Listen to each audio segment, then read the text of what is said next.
Was में तुम हो नसारा तो तमद्दुन में हनूर, ये मुसलमान है जिन्हें देख के शर्माए यहूद। वो ज़माने में मुअज़्ज़ज़ थे मुसलमान हो गए, और हम खार हुए तारिके कुरान हो गए। हकीकत खुराफात में खो गई, ये उम्मत रिवायात में खो गई। हकीकत खुराफात में खो गई, ये उम्मत रिवायात में खो गई। हकीकत खुराफात में खो गई, ये उम्मत रिवायात में खो गई। बुझी इश्क की आग अंधेरे है, मुसलमान नहीं राख का ढेर। आपको अब जायजा के हवाले से एक बड़ा प्यारा मुताला जो पूरे जलसे का खुलासा है वो सुनाने के लिए जा रहा हूँ। आप लोग दिल से सुनेंगे, कबूल करेंगे, हाथ उठा दीजिए इंशाअल्लाह। बहुत प्यारा मुताला है, आपकी खिदमत में लेकर के आ रहा हूँ। इसको अगर ध्यान से सुन लीजिएगा, पूरे जलसे का ये माहसल है, मैं कामयाब हो जाऊंगा। इसको जरा ध्यान से सुनिएगा। सास और बहू का जब झगड़ा हो तो मसला कैसे हल होगा, सास और बहू का झगड़ा क्यों होता है, और ये झगड़ा कैसे खत्म होगा। सास क्यों झगड़ा करती है, बहू क्यों झगड़ा करती है, सास और बहू का झगड़ा है क्या, ये झगड़ा खत्म कैसे होगा। और हमारे यहाँ शादी होती है, शादी नहीं होती है, फैशन है। ये फैशन जब तक रहेगा, बहू आएगी घर जन्नत नहीं होगा। ये फैशन पर अगर शादी होगी, सुन्नत के मुताबिक शादी नहीं होगी, तो जो घर जन्नत बना हुआ वो जहन्नम बन जाएगा। इसको जरा ध्यान से सुनिएगा, पूरे जलसे का खुलासा है। जब बहू आए, सास को माँ समझे और माँ बहू को बेटी समझे, तो समझ जाइए गाड़ी चलेगी, वरना एक साथ गाड़ी चलने वाली नहीं है। अगर बहू सास से झगड़ा कर रही है और सास बहू से झगड़ा कर रही है, समझ जाइए गाड़ी चलने वाली नहीं है। सास के काम को गलत बता रही है बहू, और बहू के काम को सास गलत बता रही है, समझ जाइए गाड़ी चलने वाली नहीं है। घर का माहौल, देवर भाभी से पर्दा नहीं करता, भाभी देवर से पर्दा नहीं करती, समझ जाइए फितना उठने वाला है, ये घर जहन्नम बनने वाला। दूसरी बात को याद रखिए, बहू दो वजह से सास से झगड़ा करती है। बहू जब आती है तो सास से दो वजह से झगड़ा करती है। पहली वजह क्या होती है, मेरे बाप ने मुझको रानी बना करके भेजा है, नौकरानी बना करके नहीं भेजा है, ये काम तेरा बाप करेगा, मैं नहीं करूंगा। पहली वजह झगड़ा। दूसरी वजह है, अगर मैं आज दब गई तो ये घर वाले मुझको जिंदगी भर दबाएंगे। दो वजह से बहू झगड़ा करती है। सास क्यों झगड़ा करती है बहू से, तीन वजह से। पहली वजह क्या है, ये मेरे बेटे की मालिक हो जाएगी, इसको मेरे घर से दिल्ली पंजाब लेकर के चली जाएगी, इस वजह से साथ झगड़ा कर रही है। पैसे की मालिक मैं हूं, ये कहीं पैसे की मालिक न बन जाए, इसलिए झगड़ा करती है। तीसरी वजह, मेरे घर का पैसा ये अपने मैके पहुंचा रही है, सबूत कुछ भी नहीं, झगड़े की।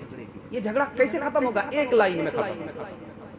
सास अपनी बहू को बेटी समझे, उसको हौसला दे, उसको मायूस ना करे, झगड़ा खत्म हो जाएगा।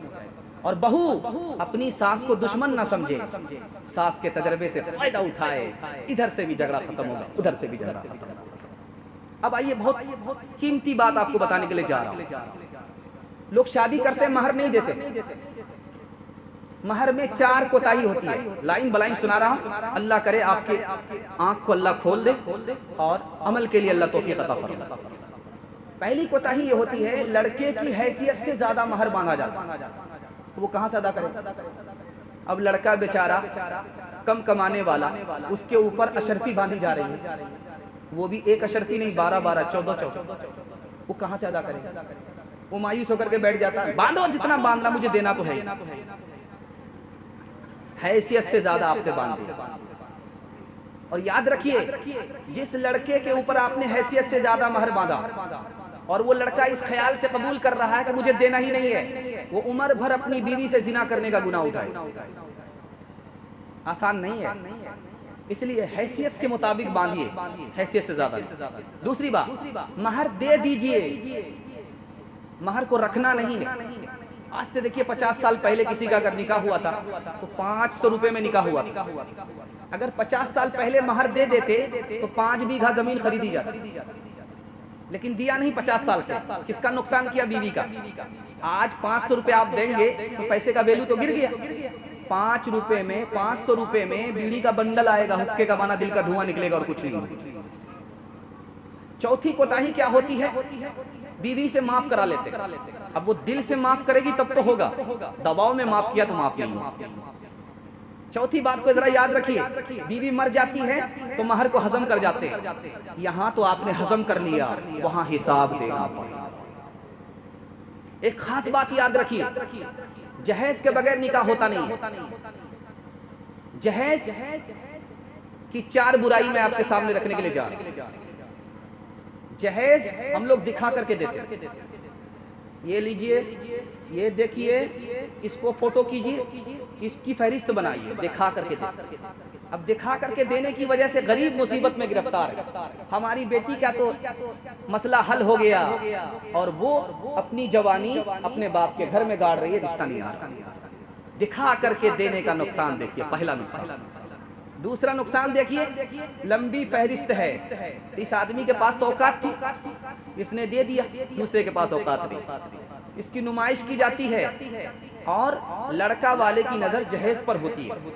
ये मर्दानगी के खिलाफ है, मर्दानगी के खिलाफ है कि हम उससे जहेज मांगे। हाँ, अगर हमारे दिल में नहीं है कि जहेज वो दे या ना दे, उसके बाद दे दिया आप कबूल कर लीजिए, लेकिन मांग करके मत लीजिए। मांग करके आप इधर लेते हैं, गरीब के ऊपर बिजली गिरती है। हम गरीब के ऊपर मेहरबान होंगे, अल्लाह हमारे ऊपर मेहरबान होगा इंशाल्लाह। जहेज नहीं लेंगे, हाथ उठाइए इंशाल्लाह। जहेज लेकर के तौबा कर लेंगे, हाथ रहिए इंशाल्लाह। ये देखिए, जरा ध्यान रखिएगा। एक तीसरी बात को जरा ध्यान में रखिए, जल्दी से, बिल्कुल आपका जलसा खत्म हो रहा, ये मेरा पैगाम जल्दी से खत्म हो रहा। सिर्फ एक मिसाल आपके सामने लेकर के आ रहा है, इसको जरा ध्यान से सुनिएगा। वलीमा करते हैं, वलीमा 2 वजह से करते हैं। पूरी दुनिया के लोग को बुलाते हैं, 2 वजह से बुलाते हैं, ताकि मेरी धाक बैठ जाए कि मैं भी कुछ हूं, मैं क्या उससे कम हूं। धाक बिठाने के लिए पूरी दुनिया के लोगों को इकट्ठा करते।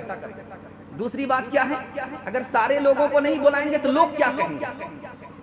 लोग क्या कहेंगे आप इसको देखेंगे कि खुदा क्या कहेगा, रसूल क्या कहेंगे, इसको देखना चाहिए। 2 मिसाल पर पैगाम को खत्म कर रहा हूं। 2 मिसाल को जरा ध्यान से सुनिए, ध्यान से सुनिए। एक सेठ साहब ने अपनी बेटी की शादी की, बारात में 420 आदमी आए। 130 की बात थी, 420 आ गए बारात में। जब वापिस जाने लगे तो सेठ साहब ने सबको एक एक अशर्फी दिया, सोने का सिक्का दिया। भेष बदल करके रास्ते पर खड़े हो गए कि देखें मेरी तारीफ करता है कि नहीं करता।